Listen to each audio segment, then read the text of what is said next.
right, first things first, and we are going viral. Jimmy Butler was part of the All-Star festivities, but he never got in the game. According to reports, he wanted to rest. Apparently, that didn't sit well with Lou Williams, who felt like he was snubbed from the game.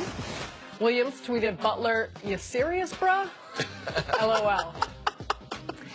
I understand why this bothered him. Would you be mad if you were Lou Williams? I mean, he thought he should have been in the game. Never been in an All-Star game. He should have been in the game. And the fact that one of the guys who took his spot was a healthy scratch. Man, in the NFL we see it all the time, right? But the NBA, I can't remember the last time a guy, said, "I'm healthy enough to go to the game." Right. And you look at the guys play like less than 5 minutes. That's what we've seen. Absolutely. But a DNP coach's decision in the All-Star game, I don't remember seeing that. And so now I understand he knows Tom Thibodeau about to play him 47 minutes a game the rest of the year, so he does need his rest. Yes, and I'm all for it. Like, why go out there and get yourself hurt, or go out there and have an effort? Like, Lou, listen, bro, it's about reputation, all right? You've been a sixth man. You're having a great year. Good for you. You work backup. That's all. I'm an all-star. I'm taking my trip to Los Angeles, and I'm going to chill on the people. Man, CC. Try to get me a winning share. No a couple minutes? Not even a couple minutes, though? For backups. No love for backups. You know, if you want to get an all-star game, you know what you do, Nick? What? Play better. Lou's playing great. I mean, play better. Okay. He's been good. He's been really good. That's not Jimmy Butler's fault. He should have been better in years past. That's why Jimmy Butler got in. Okay. Time for some stories to start your morning. Vikings' new offensive coordinator, John DeFilippo, has kind words for Kirk Cousins. He says Cousins is, quote, a heck of a football player. CC, do you think Cousins might end up in Minnesota? I believe there is a chance. I don't believe the chances are as high as him going some other places. Kirk Cousins is getting ready to get paid. I mean, he's made $45 million the last 2 years. I mean, after what Garoppolo did in San Francisco, I mean, with those limited number of starts. So I don't know if the Vikings have the wherewithal, because they have so many quality players, so many players on their defense, that he fits into their cap. And they can get two quarterbacks potentially for less than what they're going to pay Kirk Cousins. Right, two quarterbacks that have been in their system, that have been with their coaches. I know they have a new offensive coordinator coming in, but still, that have been there. Everyone's going, I keep hearing people in the media say the Vikings have the cap room to sign Kirk Cousins. They do for 2018, but Kirk ain't signing a one-year deal. Right. And what signing him would do to your ability to keep your stars, the guys that got you within a game of or 2 games of the Super Bowl, no, 1 game of the Super Bowl, pardon me, that I think he's the best player available at quarterback. I don't know if he's the best player for the Vikings, given the other guys they have. But it's good news if the Vikings, when they play Philadelphia, when we go to the game, they won't be yelling, "Nick Wright sucks." They'll be yelling, "Kirk Cousins sucks." You're exactly right. You're exactly right. I took him to the game. You took him to the game? They were starting to chant about Chris Carter. He left, and then I'm just sitting there. Take all By yourself. Take all the arrows. No one's got your back to the NBA. Nobody. Joakim Noah has been away from the Knicks for almost a month. Until now, we thought it was all because of an argument with head coach Jeff Hornacek, but now reports are saying that the two got into a physical spat that started when Hornacek shoved Noah.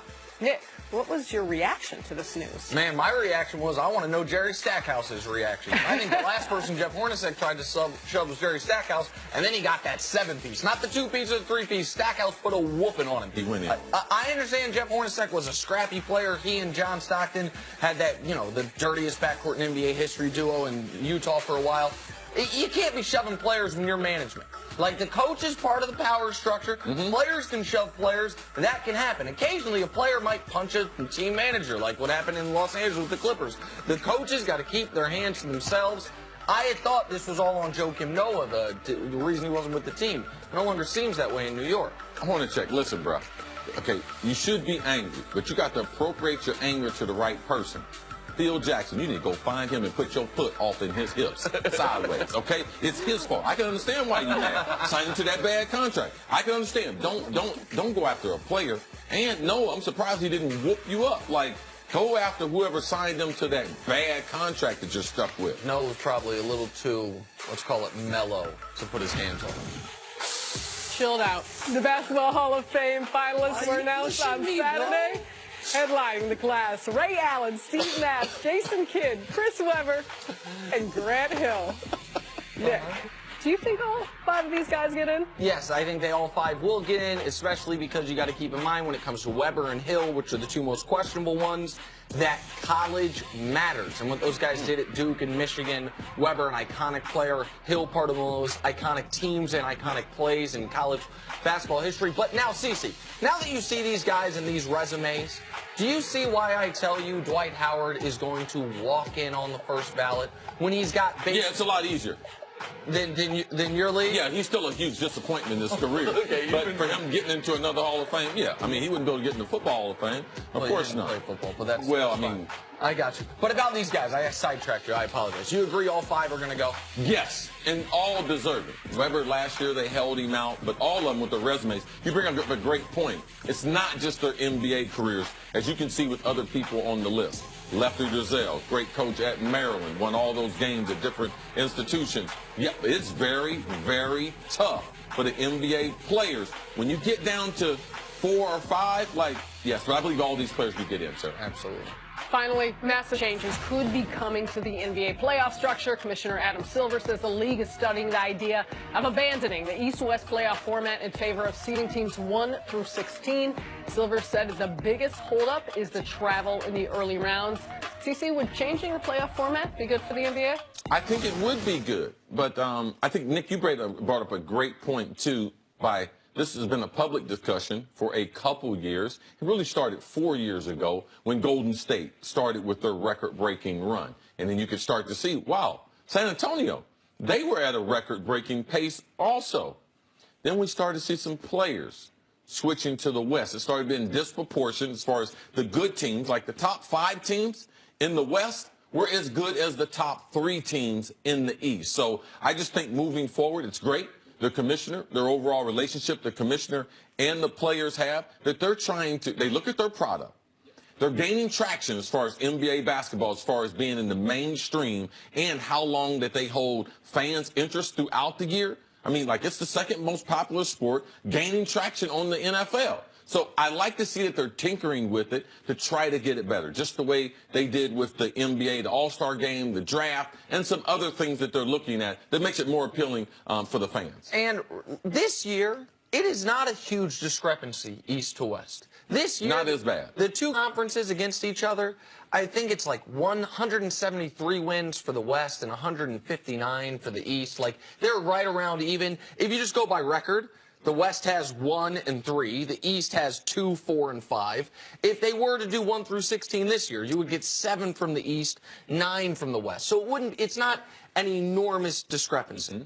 But what the NBA has to be preparing for is the situation we had 3 years ago that we would have had. Let's just imagine for a moment that LeBron, after Miami, retired. It's like, you know what? I played my 11 years. I got my championships. I'm done. And then 3 years ago, we had the Warriors juggernaut appear. The Spurs were winning, as CC mentioned, record-breaking pace. Don't forget, Durant was still on the Thunder. And it'd be like, oh, okay, so the Western Conference semifinals are going to be more competitive than the NBA finals. And what the NBA is preparing for, they cannot just announce out of nowhere, we're making this change the same year LeBron goes west. Because if LeBron goes west, you have to make this change. Like, you have to make it so the NBA Finals can be as compelling as what is now the Western Conference. And I still believe if LeBron stays in Cleveland, they can still make the change. Like, it's not because LeBron might go west. This has been a narrative that we've been talking about for 3 years. And now it's come where, with free agency and with player movement, you have to have a plan B. What about what Daryl Morey and Bill Simmons were tweeting about yesterday?